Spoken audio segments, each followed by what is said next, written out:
novembre 1965.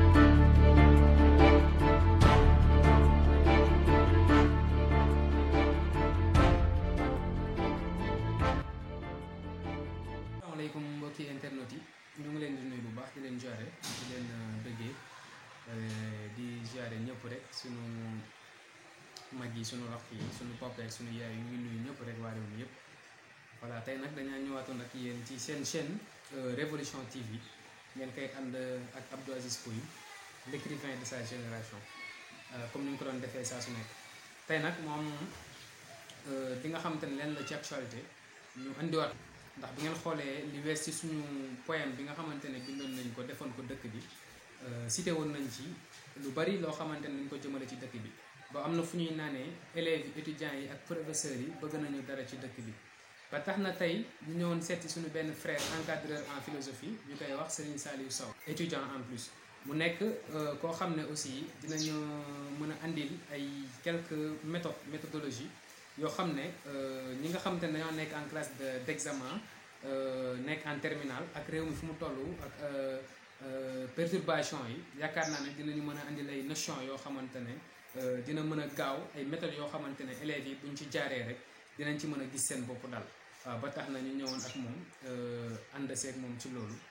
voilà kon dañ koy jox parole bi mu présenté wu daal di ñëw ak ñun ci li nga xamante ne moom mooy méthodologie dissertation en philosophie. Bonjour tout le monde, je me nomme Serigne Saliou Sow, je suis étudiant à l'université Cheikh Anta Diop de Dakar en philosophie. Voilà, donc comme vous le savez, aujourd'hui je suis tellement ravi voilà, de cette visite que vous m'avez rendue, la chaîne Révolution TV, pour parler de la philosophie, mais plus précisément de la méthodologie de dissertation de la philosophie. Voilà, donc méthodologie, évidemment, toute chose a une méthode.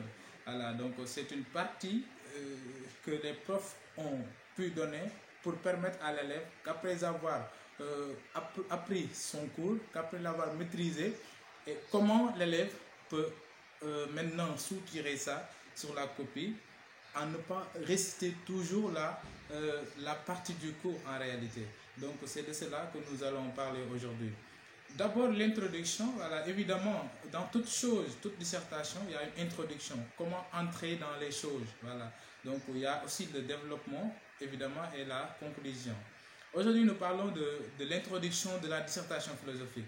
Bon, l'introduction, comme vous le savez, comporte 4 parties, 4 sous-parties j'allais dire.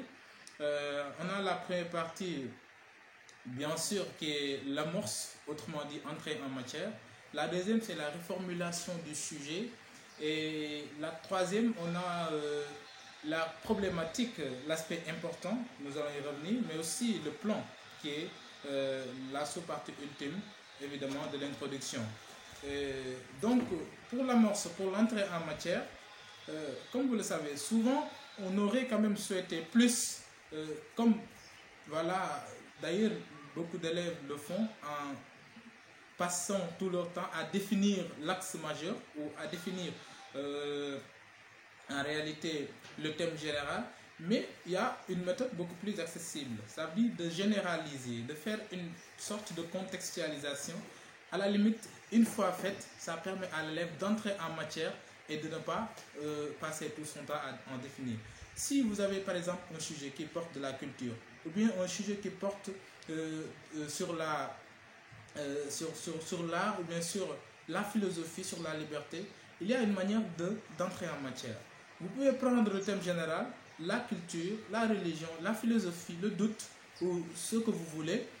Maintenant, vous généralisez ça. Par exemple, vous dites que, s'il s'agit de la culture, vous dites la culture reste un des thèmes les plus intéressants en philosophie. Ou bien reste sans doute une des notions les plus importantes, les plus problématiques dans la réflexion philosophique. Voilà une première phrase pour l'amorce. Maintenant, après cette première phrase, vous pouvez passer maintenant à la deuxième phrase.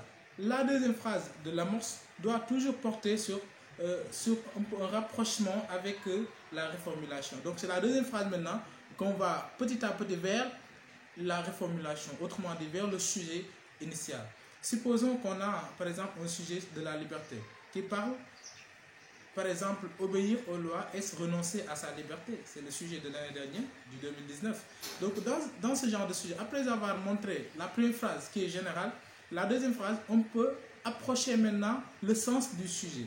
Par exemple, dire que obéir ou bien se soumettre à certaines lois peut nous faire perdre notre liberté.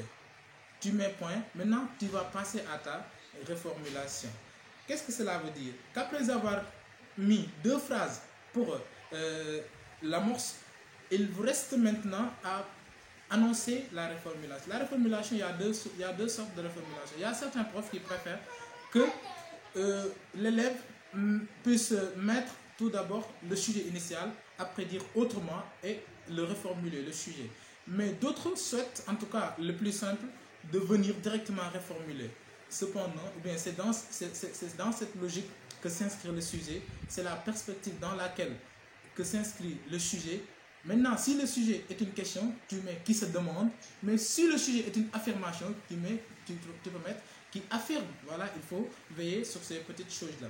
Après la reformulation, on passe à la problématique. Avant les questions de la problématique, on aura trois évidemment. On peut faire une formule d'entrée. Donc, après avoir mis la reformulation, dire ainsi, nous allons nous poser un certain nombre de questions. Voilà, la première question de la problématique porte sur le thème général. Donc, on peut dire qu'est-ce que la liberté ou qu'entendons-nous par la liberté. La deuxième question porte sur la thèse. En quoi la liberté peut, comme la thèse, évidemment, pourrait l'être. Et la troisième question porte sur l'antithèse. Donc, tu vas devoir un peu, mais poser ça sous forme de question.